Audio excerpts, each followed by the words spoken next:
welcome to Got a Sketch and Chat, and today we're going to be doing a happy little Bulbasaur. Here we have our rough sketch that we'll be working from, and our pencil, of course. And where is it? Our erasers. Very handy indeed. And let's see what we got over here. Our other eraser. That's a much finer point one for little areas. Don't use that one quite as much as that blue one. Our ever handy multi-liners. Our variety pack that we kind of use here and there in every which way. And let's kind of get into our markers. These are our Conda pens. I picked those up at Hobby Lobby on sale for about 30 bucks with a 40% coupon. Good deal. Very nice bright colors. And our Spectrum Noir ones. Pretty nice. Good price as long as you have those coupons. I got a pretty good set of them. Another Conda there. And our new Touchfive markers. These were an import I got from China. Not too bad. A good bargain one I can use for blending and not worry about gunking up. And our Copics, which last a long time. These are probably older than some of you guys. Pretty old markers, but work wonderfully. Pays to take care of your art supplies. So, let's get going here with our drawing. And then let's get that autofocus in and start sketching out. Depending on what I'm working with, I like to start with the eyes. And then kind of balance it from there and kind of make sure we're measuring up a bit. An eraser can be used more than just an eraser. Get those little nostrils in and work on the eyes. And kind of sketch out where we want our head and mouth to go. And we got a pretty friendly Bulbasaur. I remember in the cartoon, the Ash's Bulbasaur, he was kind of sassy. And probably kind of, from the starter Pokemons, he took the longest to kind of warm up to Ash. He was always kind of leery of him. And then they kind of, oh boy, he stayed with him for a long time. Well, let's try to get those little top horn ear areas just right. Kind of tricky balancing it out, but we'll find it. Go back over, round him off. I don't want him too pointy, just nice little rounded areas to make them look nice and friendly. Kind of block up our body areas. And since I drew this guy so big, we're just going to have to make him a little stout and pudgy. Because we're short on space. So that means we're not going to really worry about the background in this drawing. So our focus is going to be on our Bulbasaur buddy here. Get those little pudgy back feet. Kind of round it off and figure out where we're going here. Get that top bulb on. Round it up. And we'll be adjusting that camera in a minute so you can see all of it. Get that little back leg there. And kind of go in. Add his little like green scaly patch spots. Round up and clean up our lines.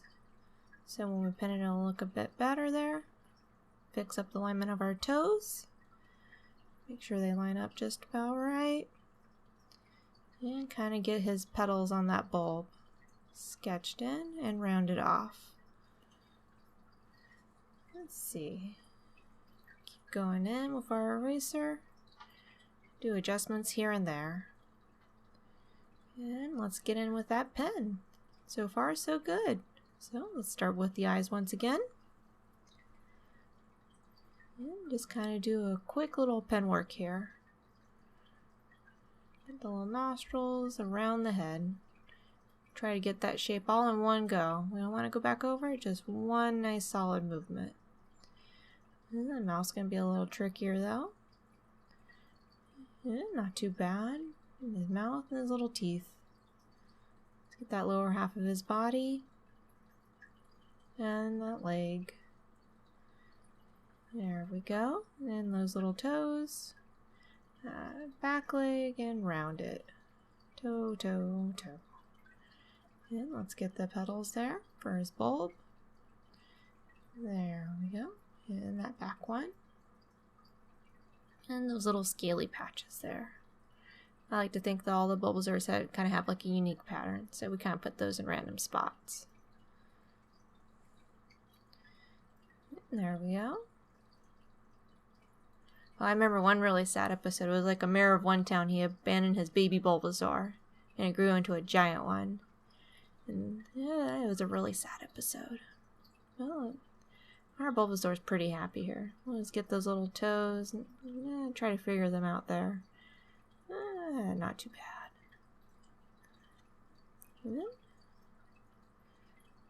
There we go.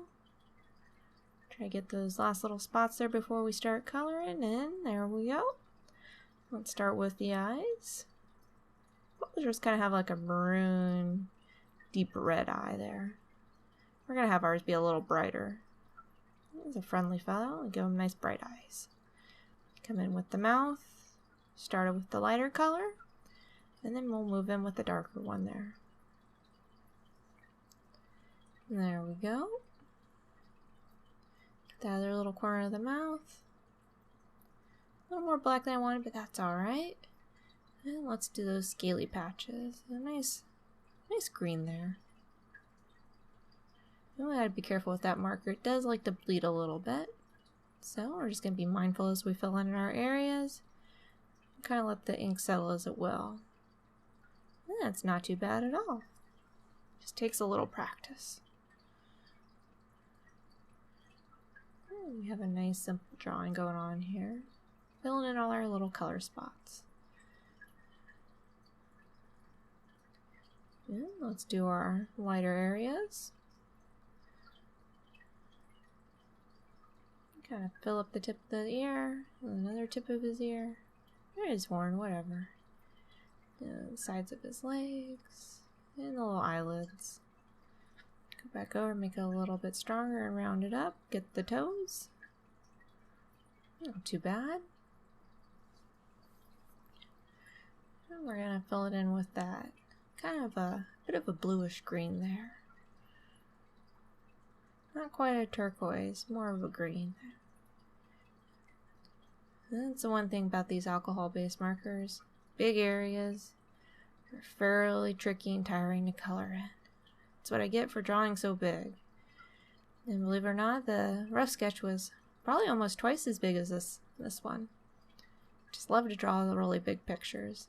I don't love to color them, but we don't have anyone else to do it. We gotta do it ourselves. So we gotta fill it all in. And there we go. Yeah, Bulbasaurs, I would have to say, they're my favorite starter Pokemon. I remember when I played Blue, he was I swept everything with his Razor Leaf. It was overpowered back then from what I recalled. My Bulbasaur, he went all the way. And make sure that we're not bleeding through. And we're going to keep coloring it. The funny thing about his bulb is it's a completely different kind of green. It's more of a yellow green. So we're gonna kind of have to blend those when we get to that area. We're going back in, just coloring it in. Not too worried here. The camera's a little more forgiving and it doesn't show quite the little blending issues. Which works out for me. That's alright.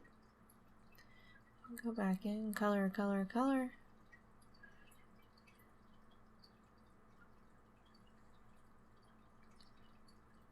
And we're filling it all in. I'm only getting a little tired, and unfortunately we had a little glitch. You have to see the rest of that coloring. That's okay, I'm sure you guys didn't want to sit there for the whole thing. I'm just doing some little touch-up spots. Touch-up spots. And let's get to that bulb. So as I said, this is a little more of a yellow-green, so we're going to start off with our lighter colors. And then we're going to do a little blending, kind of balance it. Because it isn't quite right. But that's a nice thing about these alcohol-based markers. They're pretty nice to blend. And then we're just filling in our areas. Just filling it all in. Just kind of lining up our areas. Getting those big areas filled in. Oh my. You did not draw such big Pokemon. But it looks good on camera. And we're going to lay in with that darker color. You're seeing me switch through several different brands, and you see that they all work well together. It just takes a little patience and practice to get used to them. You work with what you can get, and they're just fine. There we go. And we're going to come back in and do a little blending. And you see that kind of adds a touch of that greenish blue hint to it, but still keeps it. And I'm blending a little bit more. You see, it kind of really helps it. Filling that in.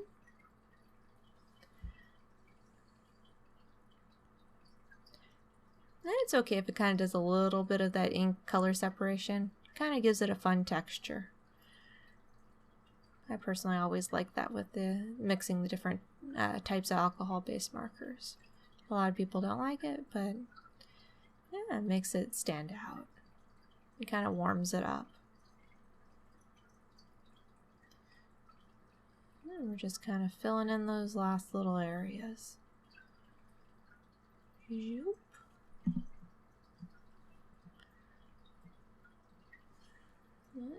Getting in those last areas, we slowed down because we're nearing the end. It looks pretty good. So let's quickly do a little background, as I said. Oh boy. Turned out to be such a big guy. There's really no room for a background, so we're going to go really super basic, simple here. Just a fast little drawing here. We're not going to worry. How about the next one? We'll do it super detailed.